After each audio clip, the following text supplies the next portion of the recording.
Elle m'a appelé, elle a dit piou-piou, fini. Vous avez compris qu'elle était partie Pas à ce tout de moment-là? suite, non, j'ai été un peu surpris.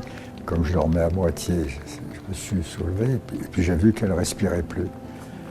Et j'ai vu, dans le quart d'heure qui vient, sa souffrance partir.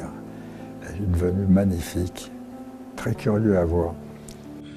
Et puis, d'un seul coup, elle a prononcé un petit mot, et c'était fini. Mais sur le moment, je ne m'en suis pas rendu compte, j'ai cru qu'elle dormait, et puis je me méfiais. Et je voyais que ça respirait plus, c'est terrible. Tranquille, tout doucement.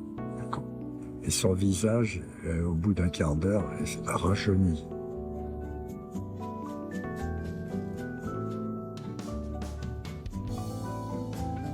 C'est très rare de trouver une femme comme moi. Elle est bourrée de talent.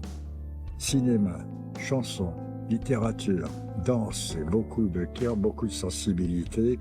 Elle le cachait assez bien.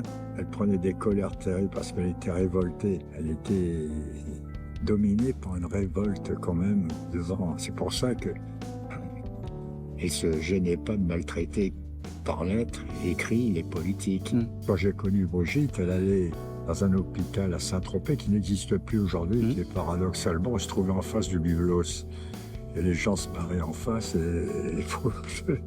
et dans cet hôpital où il y avait une salle commune, il y avait une vingtaine de lits, plein de vieillards. Et elle venait les voir de temps en temps, j'étais venu avec elle, je découvrais ça aussi. Donc elle a eu toujours, mais elle n'en parlait pas. Elle n'en parlait pas parce que ce n'était pas son combat. Quand elle a été voir Macron, ou quand Macron l'a fait venir, il y avait un chien à l'Élysée. Oui.